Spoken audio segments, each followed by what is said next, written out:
Bonjour et bienvenue dans Écolo au boulot. Je suis Cassandre Joly et mon but est de donner du sens au travail à travers l'écologie. Ensemble, nous trouvons des idées, des astuces, de la motivation et de l'inspiration pour rendre son quotidien au travail plus écologique et se sentir utile.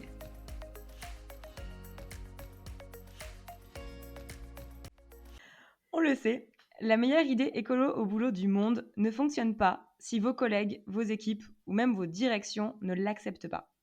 Il faut donc convaincre, embarquer avec soi dans un projet ou une idée. Et la grande question, c'est comment faire ? Bonne nouvelle, j'ai découvert un nouveau livre que j'ai tout de suite mis dans ma bibliothèque d'outils.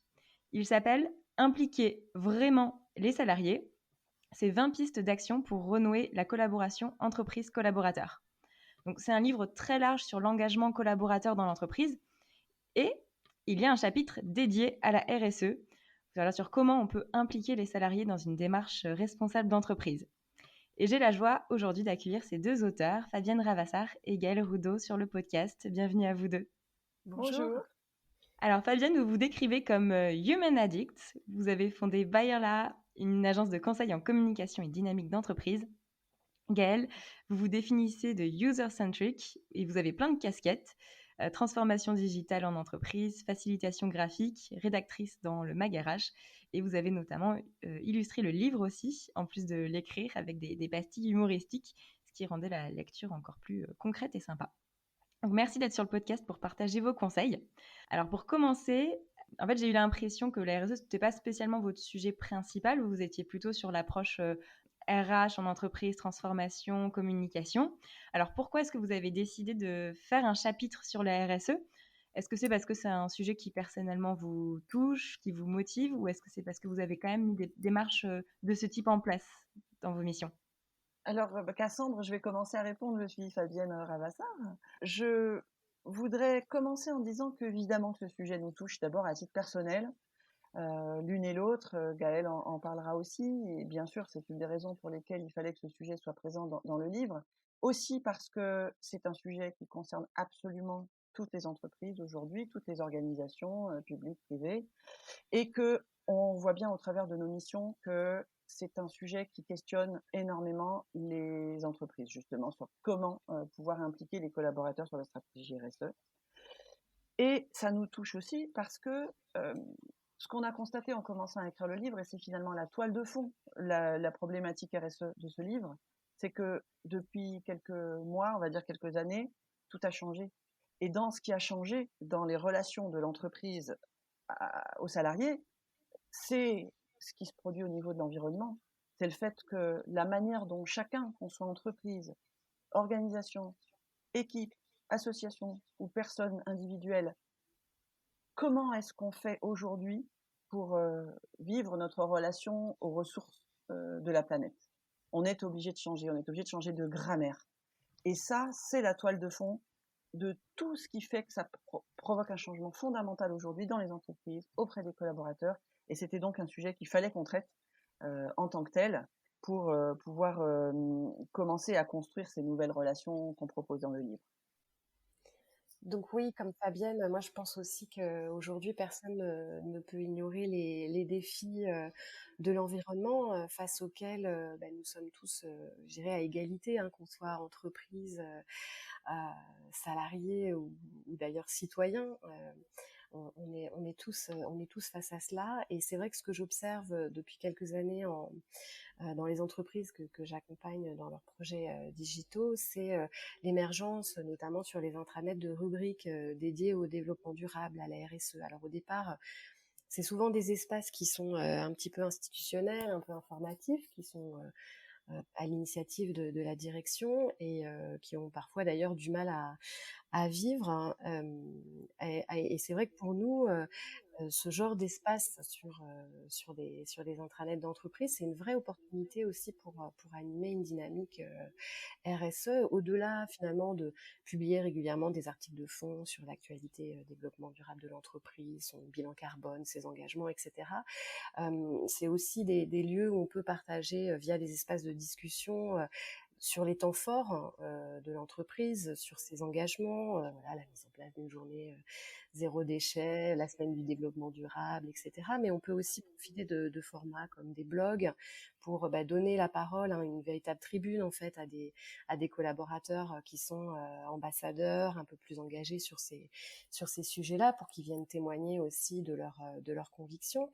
On peut aussi construire, coécrire une charte de l'entreprise durable, organiser des réflexions sur la mission de l'entreprise, échanger des bonnes pratiques pour diminuer son empreinte et devenir plus écolo au boulot. Donc voilà, finalement un tas de pistes à explorer, sur lesquelles voilà, on a aussi envie de continuer je dirais, à accompagner nos clients, et qu'on voulait aussi absolument aborder dans l'ouvrage. Ok. Donc c'est peut-être un premier conseil finalement, utiliser l'intranet de l'entreprise pour communiquer, impliquer sur les sujets RSE. Ça en fait partie, c'est une piste à explorer en tout cas, oui. Ok, on commence tout de suite dans les conseils, j'adore. Alors dans votre livre, j'ai eu cette impression qu'il y a un peu une hygiène de l'implication et de la collaboration avec les collaborateurs qui se met, enfin, qu'il faut mettre en place au quotidien. C'est pas juste le jour où on a un projet et qu'on se dit, tiens, il faut que j'implique mes collaborateurs, que ça se fait. C'est un peu sur du temps long. Donc, est-ce que vous pouvez nous expliquer ce que c'est la base de la vie en entreprise pour bien s'entourer et être capable d'impliquer les collaborateurs? Ouh là là, vaste question. En tout cas, j'aime beaucoup votre expression d'hygiène. Voilà, on va peut-être la garder si vous nous y autorisez. Cette hygiène de Bien sûr. l'implication, effectivement, c'est le temps long, bien entendu. C'est-à-dire qu'il ne s'agit pas de dire, tiens, j'ai un truc à partager, il faut que j'implique les gens là-dessus, j'ai besoin d'eux. Tout d'un coup, on réalise qu'on a besoin des collaborateurs pour qu'un projet devienne vraiment conséquent et réel. Et là, il est déjà trop tard en réalité. La manière vraiment de motiver, elle s'appuie, et dans le livre on l'explique dans un chapitre consacré à la motivation justement, elle s'appuie sur 3 différentes façons qu'ont les gens en général dans la vie d'être motivés et de se sentir impliqués. Ces 3 choses-là, c'est le PAE, pensée, action, émotion, et c'est notre Graal. Voilà. Alors, si on parle d'hygiène, c'est notre Est-ce qu'on peut savon les répéter si c'est le Graal pour être sûr qu'on les ait bien entendus? Alors, pensée, action, émotion, je vais les détailler maintenant. Hein. En parlant d'hygiène, c'est la serviette, le savon et l'eau. Voilà, hein, c'est les 3 éléments clés. Donc, certaines personnes sont impliquées parce qu'elles comprennent. Elles comprennent ce qu'on leur a dit. Donc, il faut expliquer. Donc, vous avez un projet important. Il est important dans l'entreprise que vous l'expliquiez, que vous lui donniez du sens au sens signification. Mais d'autres personnes, vous pourrez leur expliquer, ça les concernera pas. Ce qui les concernera, ce qui fera qu'elles se sentiront impliquées, c'est le E de émotion. C'est des personnes qui ont besoin de se sentir en relation, de se sentir valorisées, de se sentir bien dans l'entreprise. Et donc, ça va nécessiter, pour que votre projet les implique, qu'elles se sentent émotionnellement concernées. Voilà. Donc, c'est de la relation, c'est de l'échange, c'est beaucoup de petits soins, voilà, c'est tout ce qui va faire que l'harmonie finalement entre votre projet et ces personnes-là existera. Et bien que vous ayez fait ça aussi, vous avez expliqué, donc vous êtes allé chercher les personnes qui sont dans le P, dans la pensée, vous êtes allé chercher les gens qui sont dans l'émotion. Vous avez une catégorie de gens dans l'entreprise toujours, et on en trouve beaucoup parmi les commerciaux, mais pas que, qui sont plutôt dans l'action, qui veulent produire, qui veulent faire, qui veulent agir, qui ont besoin d'action-réaction et qui ont même parfois besoin de challenge. C'est pour ça que je parle des commerciaux qui ont besoin d'être sur la première marche du podium. Ces gens-là, il faut aller les chercher par rapport à ces projets dans tout ce qui va concerner leur capacité d'agir et d'être utile. Et tous les dispositifs d'implication, quels qu'ils soient, mais ceux de la RSE encore plus, parce que on sent bien que ça implique quelque chose de l'ordre un petit peu du personnel, hein, ces sujets de RSE. Il faut vraiment mettre en place ces 3 dispositifs-là complémentaires qui vont permettre d'aller chercher la pensée et l'action et l'émotion dans l'ensemble du collectif de l'entreprise.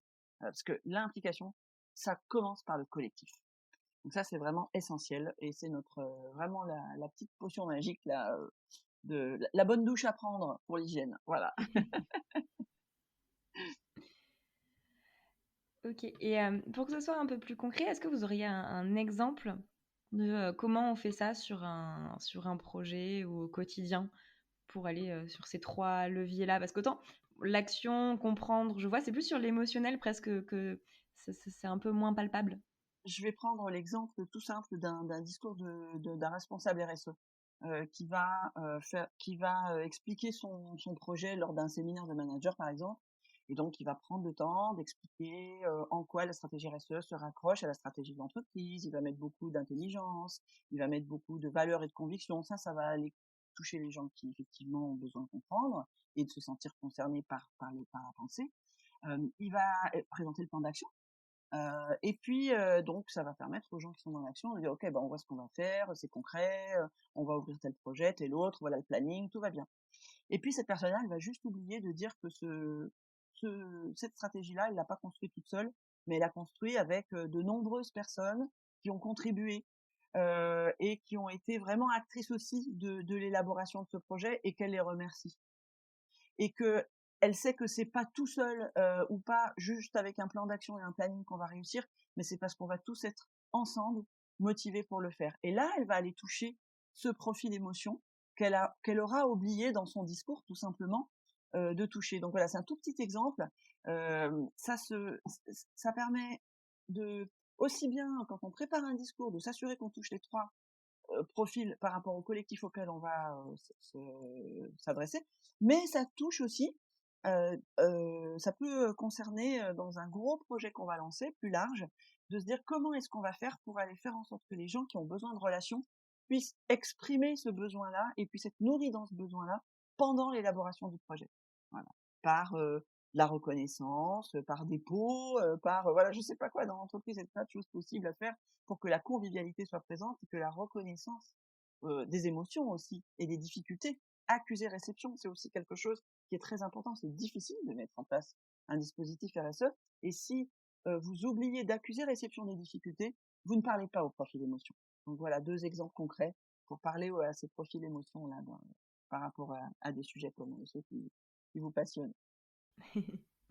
Bon, super. Et oui, en effet, c'est peut-être quelque chose qu'on oublie assez régulièrement de faire. Enfin, remercier les personnes. En fait, on le sait que c'est grâce à plein de monde qu'on arrive à mettre en place des projets. Ça paraît presque évident, on ne le dit pas. Et On ne dit pas. c'est très important à dire. C'est ça, exactement. Mm. Ouais, ouais. Et on voit bien qu'aussi, ça peut être typiquement ce profil de personne qui va se frustrer, enfin, être frustré ou Mais oui, se bloquer parce qu'il manque ce truc-là. exactement, tout à fait. Mais de même, vous pouvez bloquer si vous avez des belles palabres bien construites et puis qu'il n'y a pas de plan d'action derrière. Vous allez Mm. frustrer tous ceux qui ont besoin de faire des trucs. Voilà, c'est tout Ah simple. ouais, Hein, les c'est gens comme vraiment. moi. S'il n'y a pas d'action, je Voilà. comprends pas à quoi ça sert ce qu'on me dit. Et ben voilà. Et Je suis vous reconnue. mettez à vous énerver, à blâmer et à reprocher ceci et cela à l'entreprise. Mm. Et là, du coup, On vous parle, ça avez sert à rien, trop de blabla. exactement. Voilà, tout à fait. Ça y est, vous les avez les trois. C'est bon. Ok. Bon, bah alors déjà, on a cette première action à mettre en place dès qu'on veut communiquer, mettre en place un projet, bien penser à comment on va impliquer les personnes selon ces trois profils-là, donc ceux qui vont être plus pensée, action, émotion. Bon. Et je vous avais prévenu que j'allais vous poser la question à 1 million, la plus difficile, qui est, bah, en fait, une fois qu'on a fait ça, qu'on a essayé d'expliquer les choses selon trois visions de ce que c'est le sens, comment est-ce qu'on convainc les autres à nous suivre après leur avoir dit ça et la question, elle se pose, en fait, qu'on soit un directeur RSE ou qu'on soit un simple collègue, parce que c'est aussi le cas de... Déjà, quand on est directeur RSE, on est collègue de quelqu'un, mais aussi, voilà, il y a plein de personnes qui écoutent ce podcast qui ne sont pas à ces fonctions-là, mais qui ont besoin de convaincre autour d'elles, d'impliquer, d'embarquer. Donc, en fait, au-delà de bien présenter les choses, comment on fait? Alors ça, c'est vraiment la question à 1 million. Comment convaincre? Donc effectivement, il y a bien sûr nourrir ces trois besoins, comme l'évoquait Fabienne, et on voit bien à quel point ça peut être essentiel. Et puis en matière de RSE, et finalement d'ailleurs pour tous les types de projets parce qu'il y a beaucoup de transformations qui touchent les organisations en ce moment. Il y a quelque chose qui fonctionne, c'est ce qu'on appelle les petites victoires. Alors ce mot-là, il n'est pas de nous, hein, il vient de Philippe Silbertsan, qui est un entrepreneur, auteur et professeur à l'EM Lyon, qui a écrit un ouvrage sur ce sujet-là. Et il explique que finalement, quand parfois, on est face à des projets longs, complexes, comme celui de mettre en place voilà, un programme RSE dans son entreprise, ou même des choses parfois d'échelle plus modeste, mais le fait d'être dans un projet qui, quelque part, promet un grand soir, mais finalement c'est un long tunnel et on n'en voit pas le bout, ça a tendance bien évidemment à épuiser, et même les personnes les plus motivées. Et en fait, il incite, et nous on trouve que c'est vraiment une approche qui est très intéressante, en particulier d'ailleurs quand on n'est pas forcément à des hauts niveaux de responsabilité, de se dire commençons par agir localement, sur des petits périmètres, avec un peu nos moyens du bord, avec des personnes qu'on va réussir à intéresser autour de soi, et puis en remportant facilement, plus rapidement des premiers succès, eh bien, par effet un petit peu de ricochet, ça va permettre de faire bouger les lignes plus largement. Et en fait, Philippe Silbertsan, il porte notamment en France un concept qu'on appelle l'effectuation, qui est la stratégie des entrepreneurs qui réussissent. Alors les entrepreneurs qui réussissent, contrairement à ce qu'on peut croire, ne sont pas des super-héros ou des super businessmen avec un énorme business plan à 10 ans sur leur projet.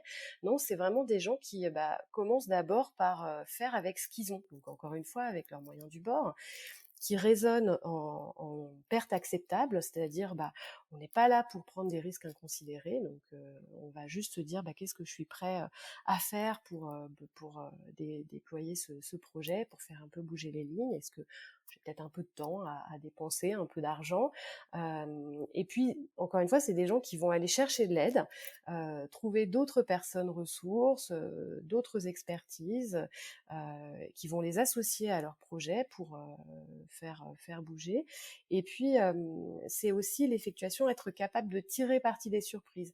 On le disait, hein, Fabienne le disait tout à l'heure, tout a changé, le monde dans lequel on vit aujourd'hui est très incertain, très imprévisible. Donc c'est aussi apprendre à composer avec toutes ces incertitudes, pour en faire quelquefois des opportunités. Et ça, je dirais, c'est à la portée finalement de tout un chacun. Et puis la dernière clé de l'effectuation, c'est de créer le contexte, c'est-à-dire son terrain de jeu, celui sur lequel on veut agir. Et ça n'a pas besoin d'être un grand terrain de jeu. Non, encore une fois, si on veut obtenir des résultats tangibles rapidement, hein, des petites victoires, et on peut commencer à faire des choses tout simplement autour de soi. Et à partir du moment où on a ces premiers retours positifs, ces premières victoires en poche, ça devient aussi beaucoup plus facile de convaincre autour de soi, que ce soit des collègues, mais aussi un comité de direction, des managers, etc., etc. Donc voilà, commencer par des choses simples, peut-être moins ambitieuses, mais qui auront plus de chances d'aboutir en s'entourant des personnes qui peuvent nous aider. Ouais, complètement. Moi, ce que j'entends, c'est vraiment ça, c'est la simplicité de on peut avoir un projet ambitieux, mais le mettre en œuvre de manière par étapes et des étapes assez simples. Ça me fait penser je sais pas si c'est une théorie officielle, mais la théorie des petits pas, de dire on va avancer petit à petit. Moi, ça me fait penser à ça un petit peu. Et en fait, à chaque petit pas, on va célébrer ce petit pas en disant ça y est, on a atteint un truc. Exactement, et vous mettez le mot célébration, Cassandre, qui est essentiel en fait, ces victoires qui finalement peuvent être les premiers bouts d'un projet plus grand, hein. C'est important aussi de les célébrer, et c'est aussi dans ces moments-là qu'on va pouvoir continuer à finalement faire venir de nouvelles personnes pour faire grandir les rangs entre guillemets du projet, et par effet de ricochet, de domino, peu importe, faire bouger les lignes petit à petit dans l'entreprise. Ok, ça me parle beaucoup, ça me fait penser je crois que j'ai déjà raconté cette anecdote dans le podcast, mais j'avais envie de faire un jardin partagé entre plusieurs entreprises, avec plein de salariés, etc. Et je m'étais un peu cassé les dents parce que c'était vraiment un très gros projet, il y avait plein de paramètres, etc. Et en fait, je me suis dit, mais ne serait-ce que dans mon entreprise, on n'a même pas un pot de basilic dans la cuisine, quoi. Genre peut-être qu'il faut commencer par les bases. Genre on commence à faire un truc petit avant de... Et peut-être qu'après, on voudra faire un immense jardin, mais déjà, si on arrive à faire pousser du basilic, ça peut être bien dans un premier temps. Exactement. C'est Et là, vous exactement êtes ça. dans le faire avec ce qu'on a, de l'effectuation. Donc, voilà, commencer par regarder autour de soi et voir ce qu'on a sous le coude, et puis en parler et se rendre compte qu'il y a des gens que ça va peut-être intéresser, qui vont avoir aussi, voilà, des ressources à apporter, etc., etc. Ouais, et en parler, je pense que c'est aussi important dans la mesure où parfois on a envie de faire des choses, mais tant qu'on ne le communique pas, ça avance pas. Et des fois, on se dit, j'ai parlé 5 minutes avec quelqu'un et ça m'a débloqué complètement et je sens qu'on va avancer. Et enfin, c'est fou de se dire, je savais pas comment faire, je ruminais toute seule pendant des semaines et en fait, d'un coup, tout s'éclaire. Et oui, ça c'est le principe 2, c'est le principe de demander de l'aide, quoi. C'est-à-dire demander de l'aide au sens parler de son projet. Ouais. Ouais. Et ça rend intelligent ensemble. C'est ça qui est magique. Mm, mm. Donc, si je résume, comment est-ce qu'on convainc les autres? C'est qu'on va essayer de commencer petit, commencer simplement sur un périmètre qui est peut-être plus propice au changement. Exactement. C'est-à-dire, on va Exactement. commencer par nos deux, trois collègues, ou le sujet, le projet qui fait consensus. Oui, qui fait consensus ou qui questionne ou qui arrive à un moment où finalement on sent qu'il peut y avoir une appétence de l'organisation, que voilà, encore une fois, que le contexte est éventuellement favorable ou propice, hein. C'est le terrain de jeu finalement, que décrit Philippe Silbersan dans son ouvrage sur l'effectuation. Et ça, quand on a un projet quel qu'il soit, on le sent en fait en général ça. Et quand on commence à en parler, on a tous ces signaux aussi des personnes autour de soi qui vont, voilà, qui vont vouloir monter à bord, euh, aider, etc. Ok, ouais, on entend à nouveau le fait de saisir l'opportunité, de sentir l'opportunité aussi, ce que vous dites. Ça marche. Et malgré tout, impliquer, ça reste difficile. Vous, c'est quoi les plus grandes difficultés que vous avez vues, que vous avez repérées, que vous avez connues en entreprise pour impliquer les salariés? C'est quoi qui est le plus difficile? Alors sur le sujet de la RSE en particulier, c'est une question qui est vraiment intéressante au-delà de tout ce qu'on a pu déjà commencer d'aborder ensemble. On le disait, la RSE, c'est un sujet incontournable et qui préoccupe de plus en plus les entreprises aujourd'hui. Elles ont pris conscience, elles prennent conscience de leurs impacts sur l'environnement, sur la société. Elles cherchent à réduire ces impacts. Et puis, elles ont aussi vu une occasion en or, hein, si on peut dire, pour redorer leur image de marque en particulier, vis-à-vis des consommateurs et vis-à-vis du grand public. Et du coup, ce faisant, elles sont, pour certaines, un peu tombées dans le piège du greenwashing. Donc, c'est un concept que vous avez sans doute déjà abordé dans des précédentes émissions. Et en fait, ce qui nous frappe, c'est qu'aujourd'hui, alors en particulier sur les sujets de RSE, mais pas que, les salariés perçoivent en fait les incohérences, les dissonances qu'il peut y avoir entre un discours bourré de paillettes, dans l'air du temps entre guillemets, et puis les actions qui sont réellement menées dans l'entreprise.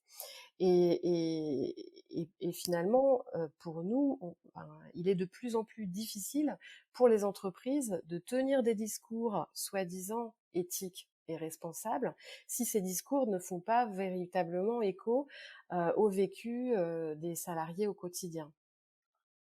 Ce qu'on pourrait ajouter aussi à ce sujet, c'est que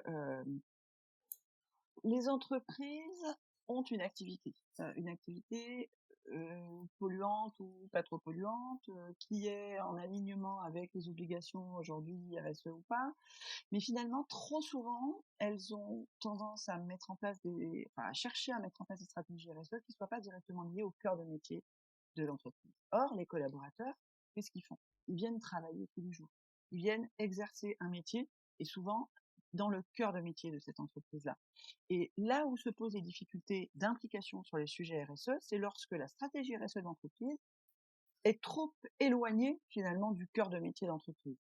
Et là, la solution à laquelle on croit beaucoup, c'est que vraiment la RSE qui soit la stratégie qui soit mise en place, même si elle est pas très ambitieuse, parce qu'elle est difficile à mettre en place, si elle concerne vraiment le cœur de travail, le cœur de métier, la raison d'être, je dirais, de l'entreprise, et que cette entreprise-là qui, euh, en modifiant une ligne de fabrication, va permettre d'utiliser moins d'électricité, ou je sais pas, ou d'utiliser des matériaux différents, et que ça vient toucher le cœur d'activité, et que les salariés s'aperçoivent que l'effort que fait l'entreprise, il n'est pas juste sur aller nettoyer des plages, parce que c'est plus facile d'organiser ça avec un organisme spécialisé, ou de trier les bouteilles plastiques, même si bien sûr il faut que tout le monde le fasse et c'est très important qu'elle le fasse, mais si elle fait ce pas de plus, même s'il est difficile, même s'il est compliqué, mais qu'elle explique aux collaborateurs pourquoi c'est important qu'elle le fasse, elle aura moins de chances de désimpliquer ses collaborateurs. Et puis là, elle sera plus du tout dans le greenwashing. Voilà. Et elle sera dans l'authenticité.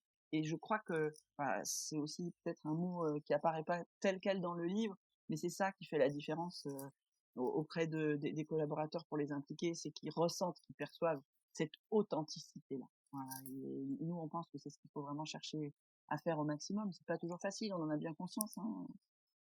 Mm. Ouais, et C'est une d'ailleurs, voie. c'est quelque chose que vous abordez dans le livre. Vous faites la différence entre les salariés de terrain qui sont au cœur de l'activité de l'entreprise et les fonctions support qui, elles, en fait, vont se nourrir de choses un peu à l'extérieur de l'entreprise pour alimenter, pour s'alimenter dans leur métier, mais vont peut-être être un peu éloignés du cœur de l'entreprise, alors que clairement, c'est ceux qui sont sur le terrain qui font et qui savent aussi. Et que ce lien-là entre les deux, il est hyper important à nouer, à renouer, à entretenir. C'est exactement ça. Et à tel point que on pense même que, comme vous le dites très justement, les fonctions support, elles ont besoin de s'alimenter de l'extérieur, de choses qui viennent de façons de travailler différentes, etc., pour justement aussi renouveler leur méthodologie, leur travail. Mais ce faisant, ça devient les bullshit jobs aussi. Euh, et il y a beaucoup de fonctions support qui se trouvent un peu perdues parce qu'elles perdent le sens. Elles font des rapports pour faire des rapports, elles font des tableaux Excel pour faire des tableaux Excel, elles mettent en place des nouveautés pour mettre en place des nouveautés parce qu'elles ont trouvé tout ça à l'extérieur et c'est important d'être dans le mood. Mais ce faisant, elles sont détachées en fait, et c'est ce que les sociologues des entreprises distinguent en appelant leur travail le travail prescrit et le travail du cœur de métier le travail réel.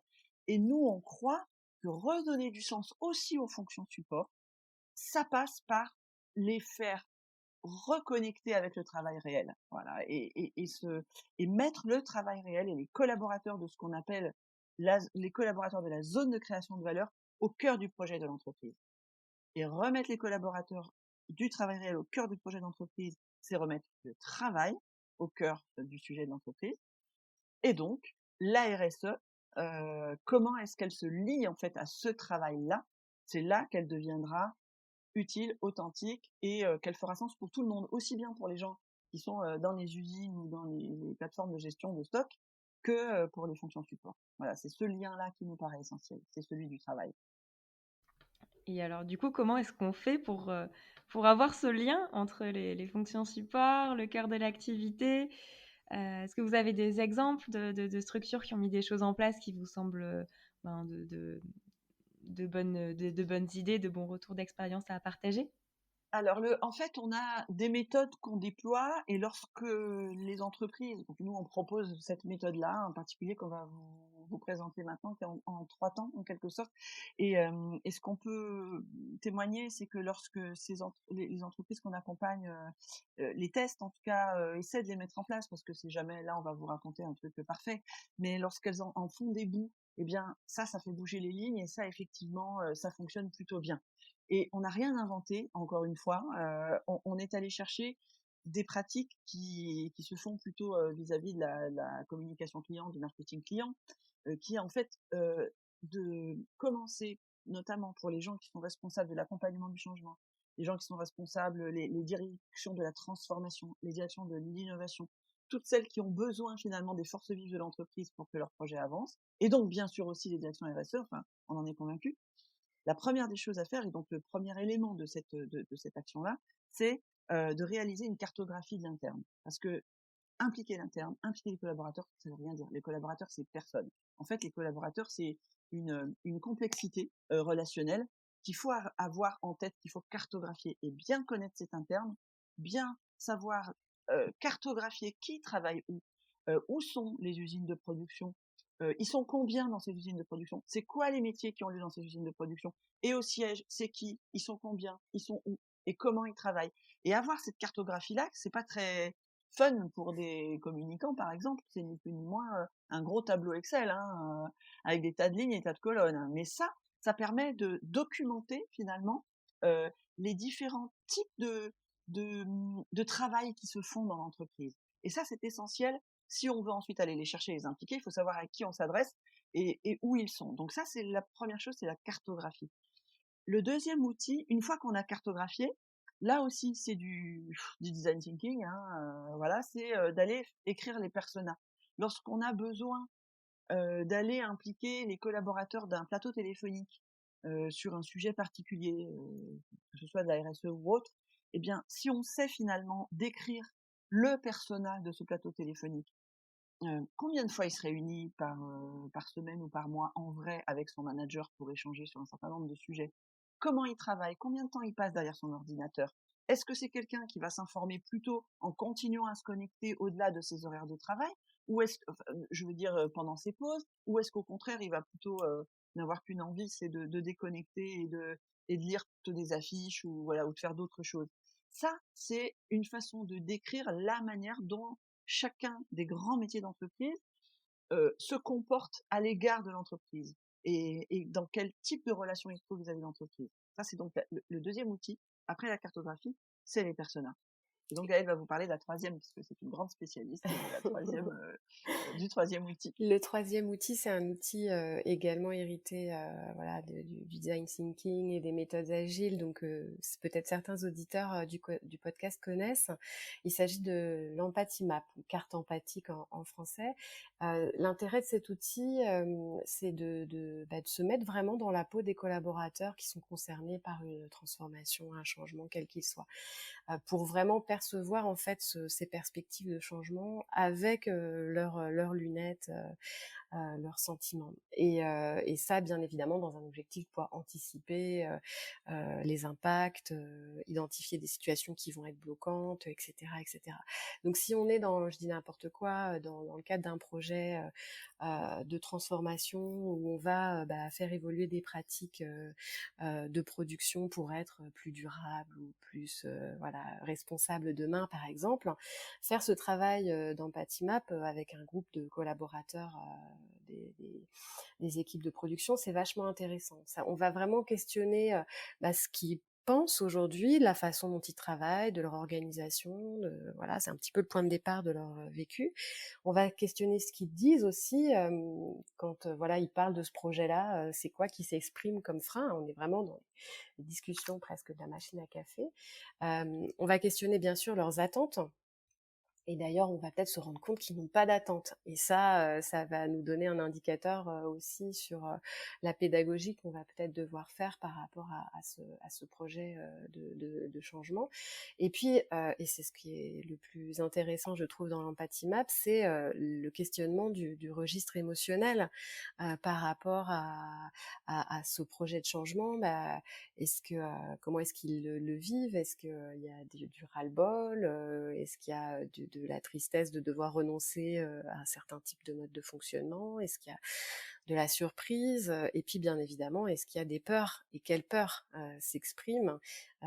Comment est-ce que voilà, elle se justifie? Et là derrière, bien sûr, les impacts liés à ce projet.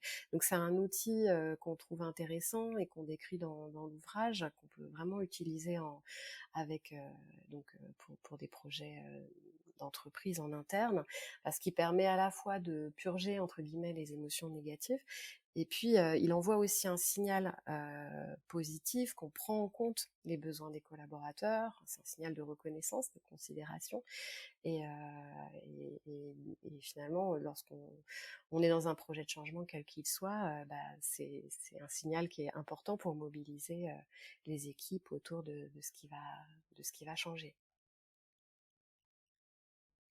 Ok, donc la méthode, c'est donc de cartographier l'interne, de bien savoir qui sont nos interlocuteurs, c'est qui les collaborateurs, euh, un peu leurs habitudes de travail, de communication, d'information, vraiment savoir comment ils sont organisés concrètement dans chaque équipe, et puis ensuite questionner de manière empathique leurs réactions, leurs émotions par rapport à un changement. En fait, ça demande vraiment de sortir du bureau et d'aller sur le terrain, d'aller parler Et aux oui, gens. C'est vrai, enfin, et on peut oui. pas faire autre. Complètement. On peut pas faire autrement. En fait, c'est impliquer vraiment les salariés. Ça demande de l'énergie et de l'action, et ça demande des efforts. Et c'est ça aussi le message de notre livre, à une époque où les solutions digitales sont nombreuses pour faire les choses plus vite ou autrement. Il faut pas oublier que le changement, quel qu'il soit, ne se produit qu'avec du cerveau, du sang et de la chair humain, hein, puisqu'il y a le cerveau qui est masculin. Et donc ça, c'est indispensable de s'en souvenir, et on croit beaucoup que les entreprises aujourd'hui perdent une partie de ce que les collaborateurs pourraient apporter comme implication, parce que, alors c'est pas de la fainéantise, hein, parce que par ailleurs, il y a tellement de projets, il y a tellement de choses. Un projet chasse l'autre au niveau des fonctions support, un projet digital chasse l'autre, voilà, on dématérialise toutes les procédures, la réglementation est de plus en plus complexe, qui fait que on n'a plus le temps, ou on ne prend plus le temps de faire cet effort. Et pourtant, il n'y aura pas d'autre choix, sauf à avoir des robots à la place des collaborateurs. Mais le jour où on aura des robots à la place des collaborateurs, c'est des robots qui forcément auront développé des capacités humaines. Et donc, il faudra faire le même effort avec eux aussi, on en est convaincu. Après, ce travail de cartographie et de persona, une fois qu'on l'a fait, il n'est pas perdu, il peut servir sur plusieurs projets. Exactement. En fait, c'est ça, il sert complètement, c'est l'outil de travail numéro 1 des personnes dont le métier ou dont une partie de l'activité concerne l'implication des collaborateurs. Donc c'est les RH, encore une fois, les directions de la transformation, les communications internes, bien entendu, ça c'est même leur premier outil, c'est eux qui doivent en être les dépositaires à notre sens. Et puis toutes les structures qui ont besoin de faire travailler les gens ensemble, voilà, tout simplement. Donc ça, c'est pratiquement tous les métiers en réalité. Et est-ce que même avec les meilleures méthodes et méthodologies du monde, il y a quand même des personnes qui peuvent dire non mais moi de toute façon votre changement, votre projet RSE, être écolo au boulot, ça m'intéresse pas. De toute façon, l'électricité au boulot, je la paye pas, donc je m'en fiche, pour prendre un sujet d'actualité.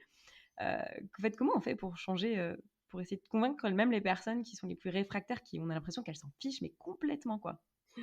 Ça, c'est une très bonne question. En fait, statistiquement, quel que soit le sujet d'ailleurs, que ce soit un sujet d'écologie au travail, de RSE, ou voilà n'importe quel autre projet dans une entreprise, il y a toujours une frange de la population qui va être complètement désintéressée, voire réfractaire, comme vous le décrivez, Cassandre, par rapport à ce sujet. Il y aura souvent une grosse majorité qui va être relativement neutre, et puis bien évidemment quelques personnes qui sont, elles, totalement convaincues tout de suite et prêtes à s'impliquer. Je fais le parallèle dans le digital, on appelle ces gens-là des early adopters, c'est ceux qui adoptent tout de suite les nouveaux outils, toutes les nouveautés, etc.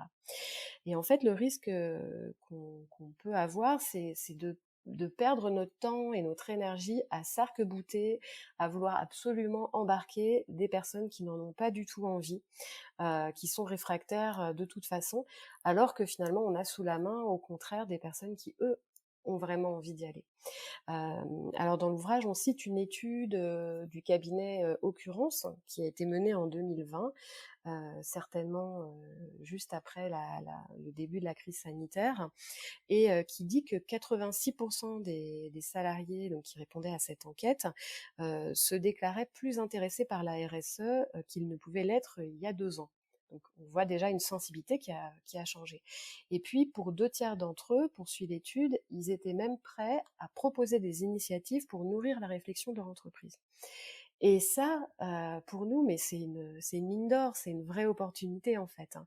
Alors ces salariés-là, c'est Sarah Durieux, qui est l'ancienne dirigeante de Change.org, elle les appelle les activistes. En fait, c'est toutes les personnes qui sont engagées aussi à titre perso, souvent, dans des associations ou autres, pour défendre des causes diverses et variées, et qui finalement aimeraient bien aussi que leur entreprise les aide à changer le monde, si on inverse un petit peu la façon de regarder les choses.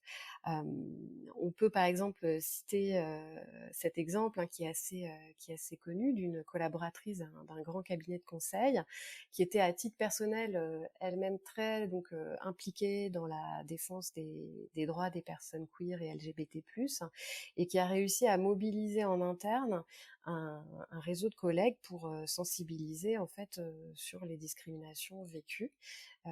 Et grâce à toutes les actions qui ont été menées donc à son initiative en fait, hein, l'entreprise a fini par signer la charte d'engagement de l'autre cercle.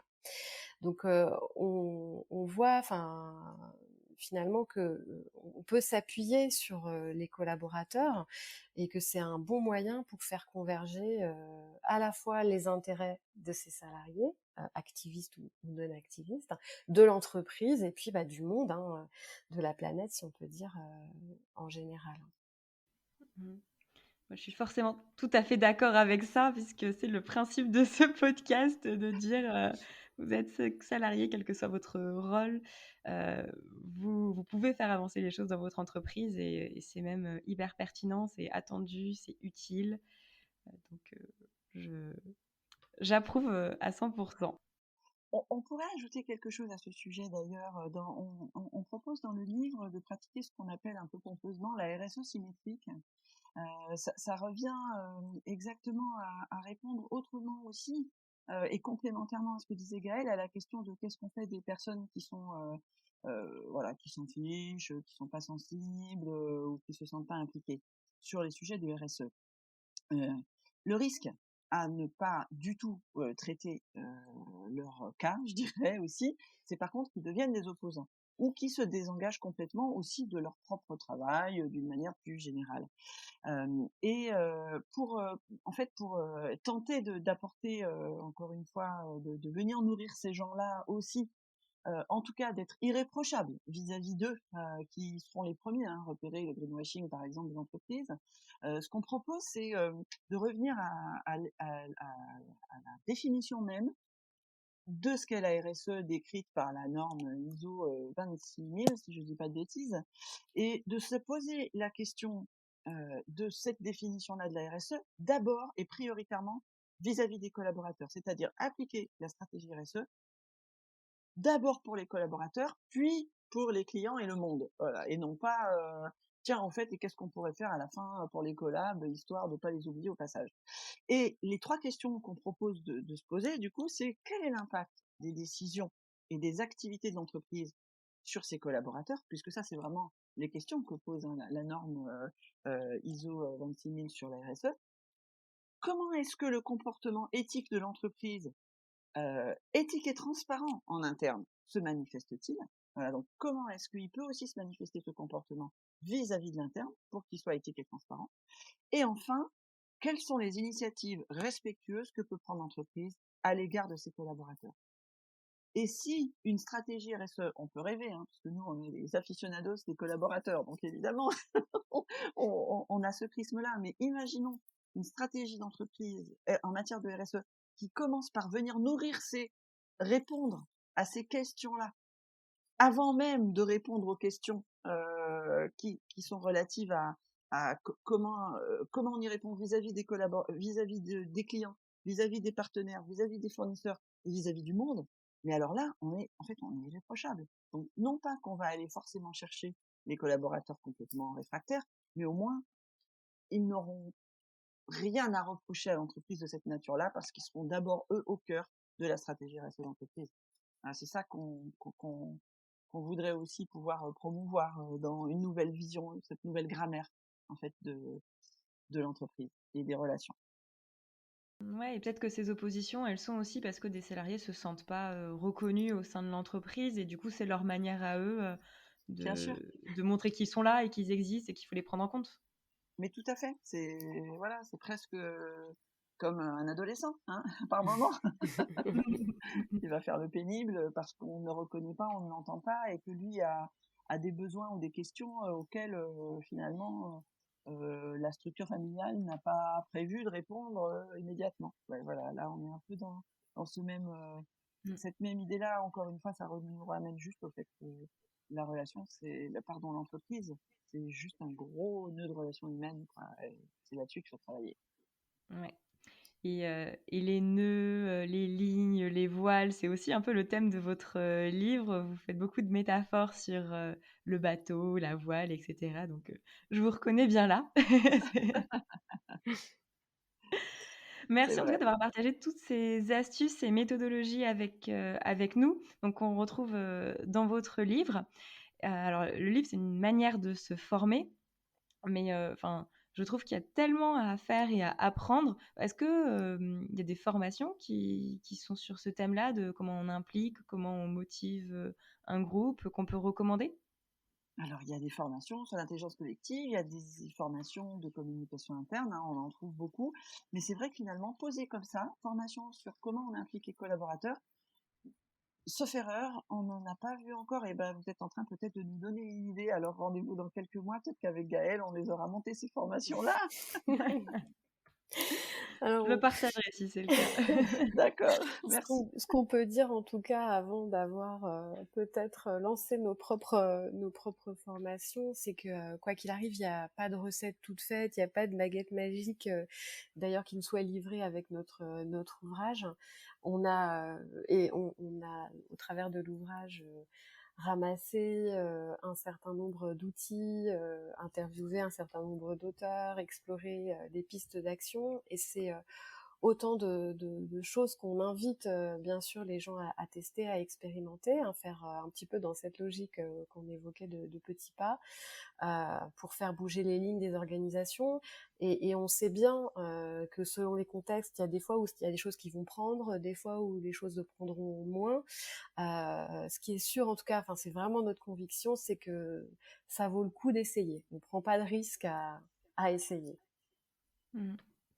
Ouais.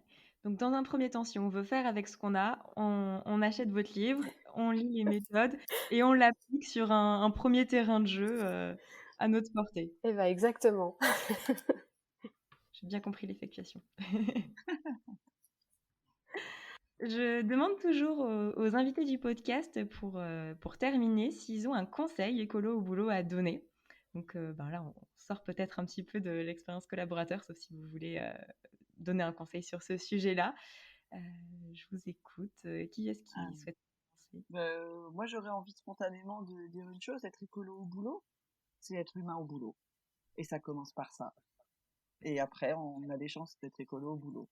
Mais en commençant par l'humain, vraiment. C'est le gros message de notre livre, et c'est ce à quoi on croit profondément. Ouais, bah, l'écologie, c'est la vie, donc forcément. Voilà. Merci. Exactement. Et pour aller dans le même sens, que ce soit en matière de RSE ou sur bien d'autres sujets, souvent on a le sentiment que les salariés sont considérés comme le problème, alors que pour nous, et en particulier en matière justement d'écologie au boulot, les salariés font partie de la solution dans ce monde qui est encore une fois aux prises avec des grands défis et une complexité qui va pas s'arrêter. On est persuadé que s'entraider, c'est le plus petit risque à prendre, mais c'est surtout la plus évidente des opportunités à saisir. Donc, allons-y. Trop bien, merci pour vos conseils très avisés, très sages. Eh bien, encore une fois, un grand merci pour votre partage. Donc, je rappelle le titre de votre livre, c'est Impliquer vraiment les salariés aux éditions Vuibert. Ok, et de toute façon, je mettrai les informations en description de cet épisode. Merci Merci beaucoup. Merci à vous. Merci Cassandre, au revoir.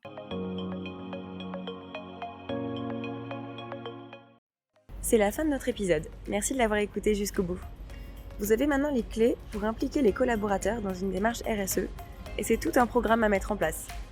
D'abord pour comprendre ses collègues, qui ils sont, ce qu'est le sens pour eux, comment ils travaillent, ce qui permet ensuite de s'adresser à eux de manière pertinente et proposer des démarches dans lesquelles ils pourront mieux s'impliquer. Vous retrouverez toutes les informations sur l'ouvrage de Fabienne et Gaëlle dans la description de cet épisode ou sur le site internet d'Écolo au Boulot. C'est aussi là que vous pourrez vous inscrire à la newsletter, qui à partir de ce mois de décembre 2022 prend une nouvelle forme. Chaque mois, vous y retrouverez évidemment les derniers épisodes du podcast, mais aussi un dossier avec l'éco-geste écolo au boulot du mois pour faire le plein d'idées concrètes et agir à son niveau. Je vous laisse aller vous y inscrire et vous donne rendez-vous dans 3 semaines pour un prochain épisode. Ciao!